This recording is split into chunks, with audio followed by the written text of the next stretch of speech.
अस्सलामुअलैकुम, कैसे हैं आप सब। उम्मीद आप सब खैरियत से होंगे। आज हम बनाने जा रहे हैं टॉप कोट कैसे करते हैं ट्रे की, और हम ये भी सीखेंगे कि एक झुमका बेस से आप झुमका कैसे बना सकते हैं।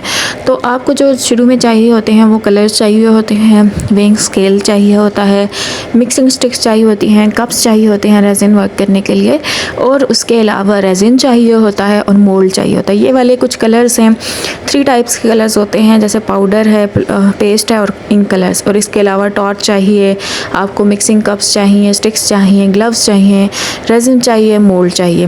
अच्छा, अब मैं रेज़िन झुमका बनाने के लिए उसके अंदर मैंने हैंड राइटिंग के साथ टेक्स्ट लिखना है। उसके लिए मैं एक हार्ड जो मोटा सा पेपर होगा उसको मैं साइड्स के साथ थोड़ी विंटेज लुक देने के लिए साइड से इस तरह से बर्न कर रही हूँ। और उसके बाद इसको बर्न करने के बाद मैं इसके ऊपर किसी मार्कर से या किसी भी पेन के साथ आप इसके ऊपर राइटिंग करेंगे और इसको हम डालेंगे अपने रेज़िन झुमका के अंदर। ठीक है, आप किसी भी किस्म की राइटिंग कर सकते हैं, इसमें आप अपना नेम लिख सकते हैं। ये मेरी झुमका बेस है और इसके अंदर मैं ये टेक्स्ट लिख के डालूँगी। और मैं कुछ गाने के 1-2 बोल जो काफ़ी मशहूर है, एक गाना मशहूर काफ़ी हुआ था, उसकी 2 लाइंस इस पे लिखूँगी और एक झुमके में एक डालूँगी और दूसरे झुमके में दूसरा डाल दूँगी। तो आप इसको पेन से लिख सकते हैं, मार्कर से लिख सकते हैं, किसी भी एक अच्छे पॉइंटर के साथ आप इस पे लिखें। और फिर मैं आपको इस पे आगे सिखाऊँगी कि हम इसको कैसे रेज़िन के अंदर प्रिजर्व करेंगे और किस तरह से अपनी बेस को रेडी करेंगे। ठीक है, तो ये लिखने के बाद मैं इनको रख रही हूँ साइड पे। अब मैं जो अपनी झुमका हैं उनके नीचे सबसे पहले लगाऊंगी टेप। और टेप जो होती है ये हमारे पास एक स्पेशल एडहेसिव टेप होती है जो ज्वेलरी मेकिंग के लिए यूज़ होती है।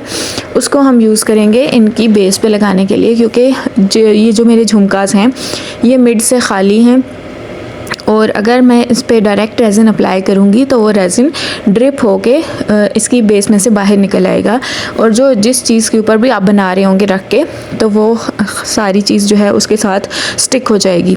तो अब हम क्या करेंगे, इस एडहेसिव टेप को मैंने नीचे एक थर्माकोल शीट रखी है, उसके ऊपर आप कोई भी चीज़ ले सकते हैं, ज़रूरी नहीं है थर्माकोल शीट ही रखें। आप किसी भी टेबल पे किसी भी सरफेस के ऊपर ये टेप रख के उसके ऊपर अपने झुमका को पेस्ट करेंगे और उसके बाद अपनी बेस रेज़िन उसके ऊपर डालेंगे।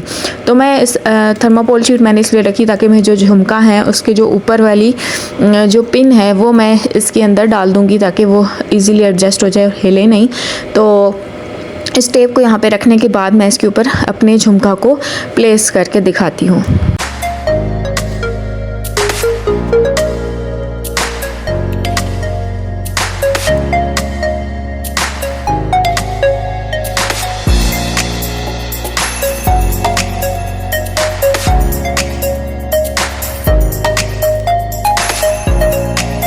चलें जी, यहाँ पे मैंने अपनी टेप को दोनों साइड से फिक्स कर लिया था ताकि हमारी टेप हिले नहीं। और उसके बाद मैं इसके ऊपर अपने झुमका इसको प्लेस कर रही हूँ।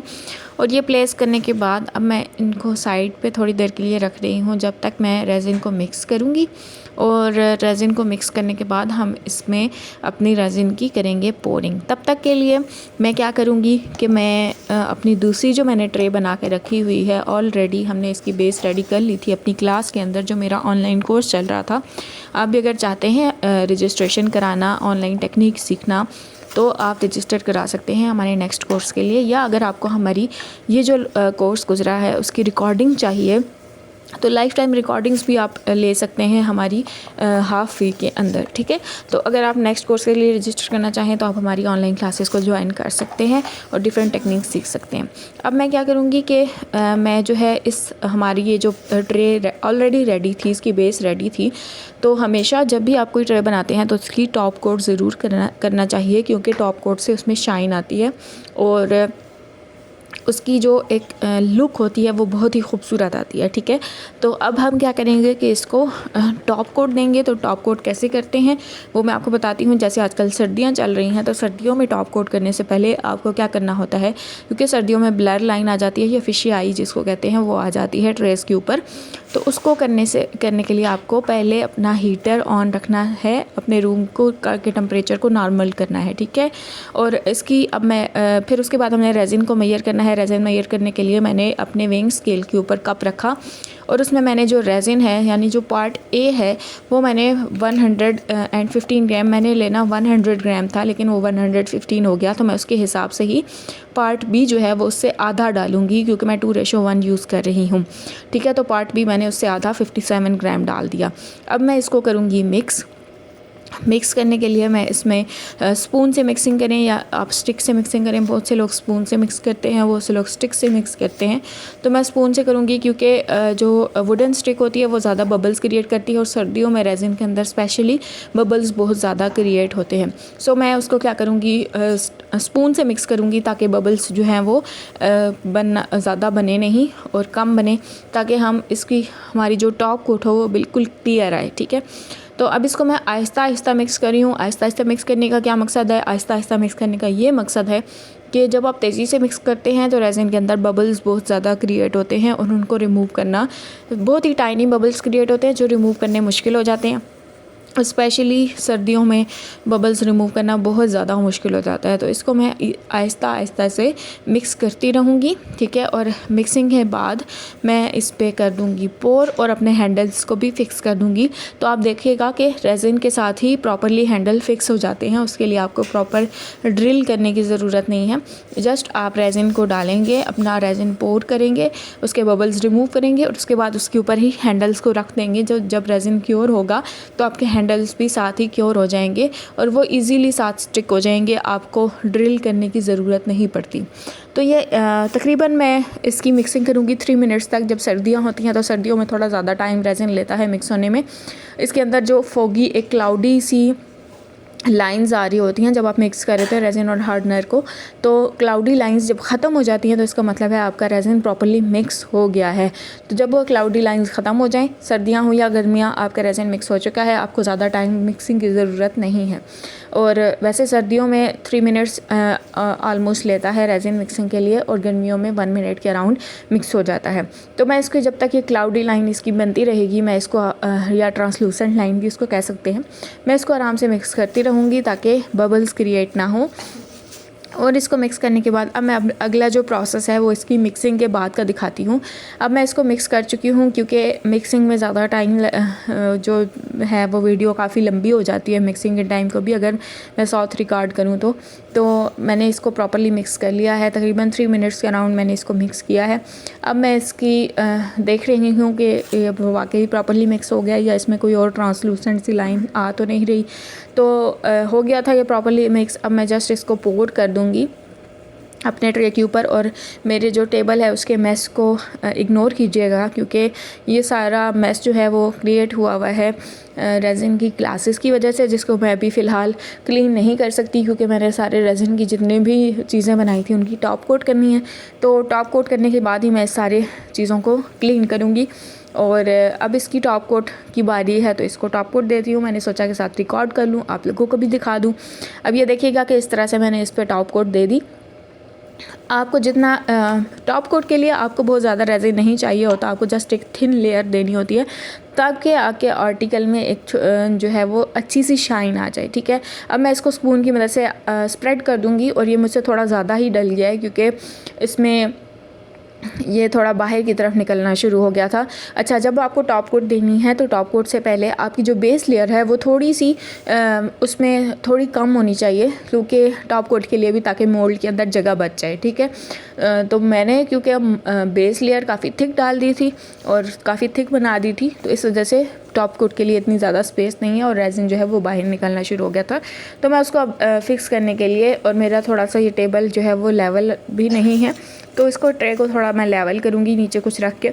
उसके बाद मैं सारे जो रेजिन है उसको स्प्रेड कर दूँगी और उसके बाद इसके बबल्स को रिमूव कर दूँगी। और मैं आपको बाकी प्रोसेस जो है वो बबल रिमूविंग का दिखाऊँगी और उसमें आपको अपनी टॉर्च की मदद से जल्दी ऊपर से बबल रिमूव करने होते हैं क्योंकि अगर आप टॉर्च से आराम से बबल रिमूव करेंगे तो टॉर्च जो है वो बर्न कर सकती है आपकी मोल्ड्स को, ठीक है। और ये जो मैं मोल्ड यूज़ कर रही हूँ ये हैंडमेड मोल्ड है और हैंडमेड मोल्ड जो होते हैं वो बहुत ही अच्छी क्वालिटी के होते हैं कि वो आपके 100 टाइम्स के अराउंड यूज़ हो सकते हैं। और जो चाइना मोल्ड्स होते हैं वो आपके तकरीबन 15 to 20 टाइम्स यूज़ होते हैं, उससे ज़्यादा वो फिर एक्सपायर हो जाते हैं और आपकी प्रोडक्ट्स के साथ जो है वो स्टिक होना शुरू हो जाते हैं। अब ये मैं जो एक्स्ट्रा रेजिन साइड पे चला गया था उसको अंदर की तरफ कर रही हूँ, और उसको अंदर करने के बाद मैं इस पर करूँगी अपने बबल्स रिमूव। आपको जस्ट थोड़ा सा टाइम लगता है, इतना ज़्यादा टाइम नहीं लगता टॉप कोट देने के लिए। बेसिकली आपको टेक्निक्स बनाने के लिए रेजिन की बेस पे जो टेक्निक्स यूज़ हुई है और ये सब चीज़ें करने के लिए आपको बहुत ज़्यादा टाइम कंज्यूम होता है, बट टॉप कोट के लिए आपको इतना ज़्यादा टाइम कंज्यूम नहीं होता। और एक और टिप है मेरी कि अगर आप टॉप कोट दे रहे हैं तो उसके बाद आपको तकरीबन आधा घंटा अपने रूम के अंदर क्योंकि आप जब टॉप कोट दे रहे हैं तब भी आपका हीटर चल रहा है, क्योंकि बहुत ज़्यादा सर्दी में फ़िशी आइज़ आ जाती हैं और वो प्रॉपरली अच्छी नहीं लगती ट्रेस के ऊपर। तो आपने क्या करना होता है कि आपका आधा घंटा जब आप टॉप कोट दे दें उसके बाद भी हीटर आपके रूम में ऑन रहना चाहिए। आपके रूम का टेम्परेचर इसके क्योरिंग टाइम तक सेम रहना चाहिए, क्योंकि अगर क्योरिंग टाइम में टेम्परेचर ऊपर नीचे हो गया तो सर्दी और गर्मी मतलब टेम्परेचर जब आप बना रहे हैं तब आपने हीटर ऑन किया हुआ है और उसके बाद जब आप बंद करके चले गए हैं और क्योरिंग टाइम में रूम ठंडा है तो उसमें फ़िशी आई आ जाएगी, ब्लरी आई आ जाएगी और वो आपका सारा ट्रे ख़राब हो जाएगा। तो मैं इस तरह से टॉर्च की मदद से जल्दी से इसके ऊपर से बबल्स रिमूव कर रही हूँ और हीटर को मैं तकरीबन आधा घंटा इसके बाद ऑन रखूँगी और बबल्स रिमूव करने के बाद मैं इसको कवर कर दूँगी, ताकि हैंडल्स फिक्स करने के बाद इसको कवर कर दूँगी ताकि कोई भी डस्ट पार्टिकल हमारे ट्रे के ऊपर ना जाए और हमारा ट्रे जो है वो कम्प्लीटली नीट एंड क्लीन बने। आप जब भी किसी भी प्रोडक्ट को बनाते हैं तो उसके ऊपर आप उसको कवर ज़रूर कर लीजिए किसी भी बड़े बॉक्स से या किसी भी बड़े ट्रे से, ताकि आपका आर्टिकल उसके ऊपर डस्ट पार्टिकल ना आ जाएं, क्योंकि आपकी जो एयर होती है उसमें काफ़ी ज़्यादा डस्ट पार्टिकल्स होते हैं, फैब्रिक पार्टिकल्स होते हैं। तो जैसे ही आपका ट्रे बन जाता है उसके ऊपर आपके फैब्रिक पार्टिकल्स और डस्ट पार्टिकल नज़र आना शुरू हो जाते हैं। तो आपको फ़ौरन स्टिक की मदद से उनको निकाल लेना है। जो भी फैब्रिक पार्टिकल्स होंगे या डस्ट पार्टिकल्स आपको अपने ट्रे के ऊपर नज़र आ रहे हैं उनको फ़ौरन आपने स्टिक की मदद से निकालना है और उसके ऊपर हैंडल्स आपने जो भी फिक्स करने हैं, जो भी डिज़ाइन करना है वो करने के बाद आपने उसको कवर कर देना है, ताकि आपके जाने के बाद आपकी ट्रे जब बन जाए उसके बाद आप जब उसको क्योरिंग टाइम के लिए छोड़ें तो उसके ऊपर कोई डस्ट पार्टिकल ना आए, कोई फैब्रिक पार्टिकल ना आए। आपका ट्रे जो है वो बिल्कुल स्मूथ बने और फ्लॉलेस बने। अब मैं इसके जितने भी डस्ट पार्टिकल मुझे इसके ऊपर नज़र आ रहे थे वो सारे निकाल रही हूँ। और ये जो हमारी टेक्निक मैंने यूज़ की थी उस ट्रे के अंदर जो बनाई है ट्रे के लिए, वो इसको वेन्स इफ़ेक्ट कहते हैं। ये वेन्स आपको नज़र आ रही होंगी, ठीक है। ये कलर के साथ बनती है, किसी भी कलर के साथ, पिगमेंट पेस्ट के साथ भी बन सकती हैं, माइका पाउडर के साथ भी बन सकती हैं और अल्कोहल इंक्स कोई किसी भी किस्म के कलर के साथ आप इसको बना सकते हैं। जस्ट आपको टेक्निक सीखनी है कि किस तरह से बनती है। अच्छा, अब मैंने इसको बबल्स, जब मैंने इसके फैब्रिक पार्टिकल्स निकाले तो उसके बाद जो बाकी मुझे बबल्स नज़र आ रहे थे मैं उनको जो है वो रिमूव कर रही हूँ। और उसके बाद अब मैं इसके ऊपर अपने हैंडल्स को फिक्स करूँगी और इसको कवर करके रख दूँगी, ताकि नेक्स्ट डे तक जब ये क्योर हो तो इसके ऊपर कोई फैब्रिक पार्टिकल ना आए और मेरा ट्रे फ्लॉलेस बने। और अल्हम्दुलिल्लाह जब मैंने इसको नेक्स्ट डे रिमूव करके देखा तो बहुत ही फ्लॉलेस रिज़ल्ट था और मैं खुश हो गई कि इसके ऊपर कोई फ़िशी आई नहीं बनी और इसका रिज़ल्ट बहुत ही क्लीन आया था। और रेज़िन ऐसी चीज़ है जो आपको हमेशा से ना सरप्राइज़ देती है कि आप जब भी किसी भी किस्म का इफ़ेक्ट बनाना चाह रहे होते हैं तो कभी ऐसा होता है कि वो इफ़ेक्ट बहुत ही खूबसूरत बन जाता है और अनएक्सपेक्टेडली वो इतना खूबसूरत बन जाता है जो आप एक्सपेक्ट नहीं कर रहे होते। और कभी कभी वो इफ़ेक्ट ऐसा होता है कि आप एक्सपेक्ट कर रहे होते हैं कि ये इफ़ेक्ट्स आ जाएगा इसके ऊपर, बट वो आता नहीं है। तो रेज़िन में आप 100% श्योर नहीं होते, आपको टेक्निक यूज़ करनी होती है, बट उसके बाद आपका जो वेदर होता है, आपका जो रूम का टेम्परेचर होता है और आपका जो एनवायरनमेंट है वो उस पर बहुत ज़्यादा इफ़ेक्ट क्रिएट करता है। रेज़िन की जो भी आप जिस भी किस्म का इफ़ेक्ट क्रिएट करना चाह रहे हो उसके ऊपर आपका वेदर, टेम्परेचर, ह्यूमिडिटी बहुत ज़्यादा अफेक्ट करती है। तो आपका लकीली कभी बहुत अच्छा बन जाता है और कभी आपका इस तरह से होता है कि आपके साथ अनलक हो जाती है और आपका रेज़िन आपको अमेज़ कर देता है। ठीक है। अब मैंने इसके ऊपर अपने हैंडल्स को इस तरह से आराम से रख दिया, ठीक है। और इसको ये ख़ुद ही फ़िक्स हो जाएंगे, इसके साथ इसको ड्रिल करने की ज़रूरत नहीं है। जैसे ही रेज़िन क्योर होगा ये उसके साथ फ़िक्स हो जाएंगे। और मैं अब इसको कवर करके रख दूँगी और अब मैं आपको नेक्स्ट अपने झुमका की तरफ ले जाऊँगी कि उसको हमने कैसे रेडी किया है।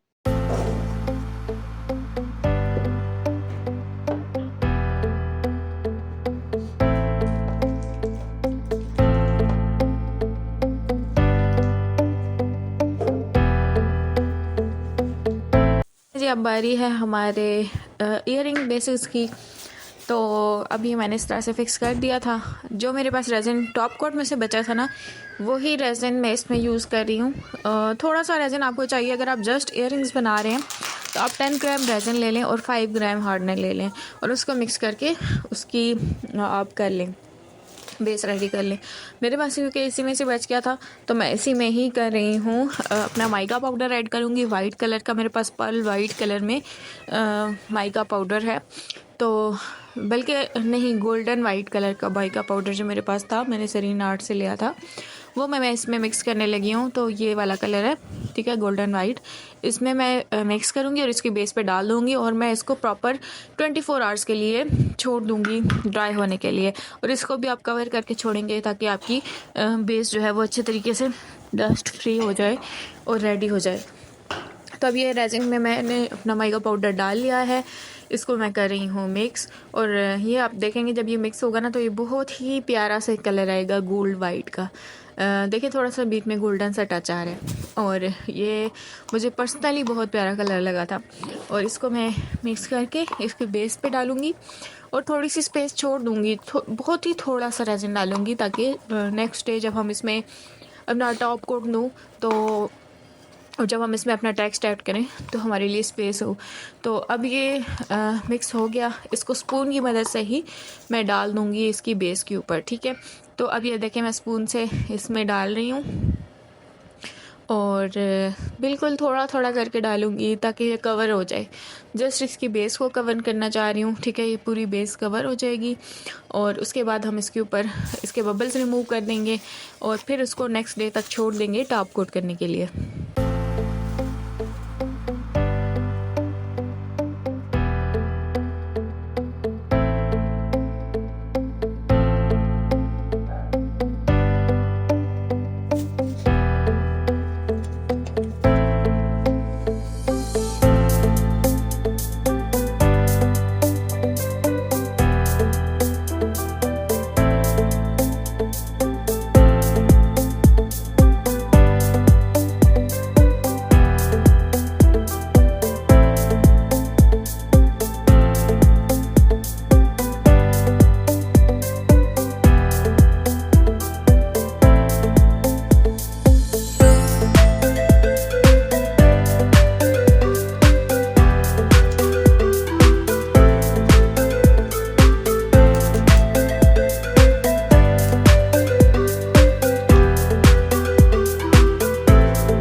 चले जी, नेक्स्ट डे आ चुका है, इसकी बेस ड्राई हो चुकी है।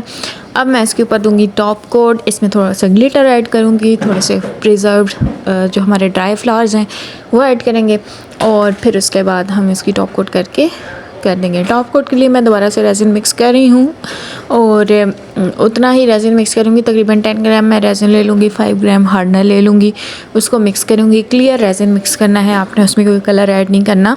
और क्लियर रेज़िन मिक्स करने के बाद सबसे पहले मैं अपनी जो राइटिंग हमने की थी ना उसको यहाँ पे डाल रही हूँ। अगर आपको लग रहा है कि साइड से थोड़ा सा और बर्न करना है तो आप टॉर्च की मदद से भी इसको कर सकते हैं, ठीक है। ये राइटिंग्स को मैं पहले प्लेस कर दूँगी। आप पहले रेज़िन नीचे लगा के भी उसके ऊपर भी प्लेस कर सकते हैं, आपकी मर्ज़ी है, बट मैं ऐसे ही रख के इसके ऊपर टॉप कोट दे दूँगी। तो टॉप कोट देने के लिए मुझे एक कप चाहिए जिसमें मैं रेज़िन को मेजर करूँ और यहाँ पे मैं रखूँगी इसके ऊपर कप और उसके बाद मैं इसकी मेजरिंग स्टार्ट करूँगी। तकरीबन मैंने लिया था शायद 10 ग्राम रेज़िन ले लिया और हम लेंगे 5 ग्राम हार्डनर, ठीक है। तो उसको हम अच्छे तरीके से मिक्स करेंगे। उसी तरह से मिक्सिंग होगी जैसे उसमें से क्लाउड्स, जो भी ब्लर सी लाइंस आती हैं वो ख़त्म हो जाएं और क्लाउड सी वाइट लाइंस ख़त्म होंगी तो उसके बाद हम उसमें कर लेंगे। मैंने यहाँ पे 20 ग्राम रेज़िन लिया है और 10 ग्राम हार्डनर लिया है, but I think 10 gram resin और 5 ग्राम हार्डनर भी इसके लिए इनफ है। तो अब ये मैंने 20 ग्राम रेज़िन लिया है तो मैं इसका हाफ़ डालूँगी हार्डनर, 10 ग्राम मैं हार्डनर डाल रही हूँ और इसको मैं अच्छे तरीके से करूँगी मिक्स। और इसी तरह जैसे मैंने पीछे आपको मिक्सिंग का प्रोसेस दिखाया है, तकरीबन 3 मिनट्स की हम करेंगे मिक्सिंग। और मिक्सिंग करने के बाद ही हम इसको कर देंगे, अपना जो डिज़ाइनिंग है वो करेंगे, उसके ऊपर टॉप कोट देंगे। फिर उसी तरह 24 आवर्स के लिए हम उसको छोड़ देंगे ताकि वो ड्राई हो जाए अच्छे तरीके से। और हीटर उसी तरीके से आपने तकरीबन आधे घंटे तक ऑन रखना है। रूम का टेम्परेचर नॉर्मल रहना चाहिए ताकि आपकी फिशी आई या ब्लरी आई ना आए। और ये 3 मिनट्स की मिक्सिंग के बाद हम इसकी डिज़ाइनिंग कैसे होगी वो अब मैं आगे इसमें आपको दिखाती हूँ। ठीक है जी, तो रेज़िन हमारा हो चुका है मिक्स। अब हम इसमें अपना जो भी टेक्स्ट हमने लिखा था वो ऐड कर रहे हैं। बस मैं इसी तरह से इसको रख दूँगी। आप इसको किसी भी ग्लू की मदद से रख सकते हैं ताकि ये उठा हुआ ना लगे या हिले नहीं अपनी जगह से, या रेज़िन ही इसकी बैक साइड पे लगा के इसको स्टिक करके उसके ऊपर रेज़िन डाल दें। बट मैं ऐसे ही रख रही हूँ। और उसके बाद साथ ही में थोड़ा सा जो ड्राई फ्लावर है वो हम ऐड कर देंगे। आप भी अपनी मर्ज़ी की डिज़ाइनिंग होती है, आप जिस मर्ज़ी की तरह से डिज़ाइन करना चाहें। और उसके नीचे मैं थोड़े से ग्लिटर ऐड कर दूँगी। और ये सारी चीज़ें ऐड करने के बाद हम इस पे ऊपर कर देंगे टॉप कोट। अब इसके ऊपर मैं डाल रही हूँ, बल्कि मैं इसमें अभी इसके साथ ही मैं रख दूँगी अपना ड्राई फ्लावर। जो हमारे पास डेज़ी फ्लावर है मेरे पास ब्लू कलर का, उसको मैं मिड से कट कर दूँगी क्योंकि ये फुल पूरा जो है वो फ्लावर इसमें पूरा नहीं आता। तो मैं इसको हाफ़ कट करके दोनों में आधा आधा फ्लावर ऐड कर दूँगी, ठीक है। और क्योंकि मेरा ये लेवल नहीं था, मुझे ये लेवल नहीं लग रहा था, तो मैंने इसके ऊपर थोड़ा सा इसको लेवल करने के लिए नीचे इसकी स्टिक्स रखती या स्पून्स की मदद से मैंने इसको लेवल करने की कोशिश की है। और अब इसमें मैं ऐड कर रही हूँ अपना फ्लावर। ये मेरे पास ब्लू कलर के डेज़ी फ्लावर्स हैं, ये प्रेस्ड फ्लावर्स इनको कहते हैं। और ये हमारे पास आते हैं चाइना से या किसी भी बाहर की कंट्री से आते हैं। और ये ऑलरेडी ड्राइड फ्लावर्स होते हैं और इसमें इसको ड्राई करने की ज़रूरत नहीं होती है, प्रेस हुए हुए होते हैं। तो मैं इसको मिड से कट करके दोनों में थोड़ा थोड़ा सा ऐड कर दूँगी और फिर उसके बाद हम करेंगे इसकी टॉप कोट।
चले हमारा हो चुके हैं फ्लावर सेट। और जो मैंने रेज़िन मिक्स किया था उसको मैं हल्की सी पतली सी लेयर ऊपर डाल दूँगी ताकि ये कवर हो जाएं सारी चीज़ें। और जस्ट इसकी पतली सी लेयर डालने के बाद इस पर जस्ट हम करेंगे अपना हीट टॉर्च की मदद से इसके बबल रिमूव करने के बाद जस्ट इस पर हम स्टिक की मदद से थोड़े से ग्लिटर ऐड कर देंगे। और इसको 24 आवर्स के लिए इसके ऊपर हम इसको ढक के रख देंगे ताकि हमारे जो डस्ट पार्टिकल्स हैं वो इसके ऊपर ना जाएं और कोई भी चीज़ इसके ऊपर स्टिक ना हो। और बस कवर करके रखने के बाद इसको 24 आवर्स के बाद आप उठा लेंगे, नीचे से इसकी टेप को रिमूव करेंगे और हमारा खूबसूरत से ईयरिंग्स तैयार हो जाएंगे।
और ये देखें कितनी खूबसूरत शाइन और कितनी खूबसूरत लुक के साथ ये हमारे झुमकास जो हैं वो तैयार हो चुके हैं। अगर आपको वीडियो पसंद आए तो इस वीडियो को लाइक ज़रूर कीजिएगा, हमारे चैनल को सब्सक्राइब करें और शेयर करें दूसरे लोगों के साथ। अगली वीडियो तक के लिए हमें दीजिए इजाज़त। अल्लाह हाफिज़।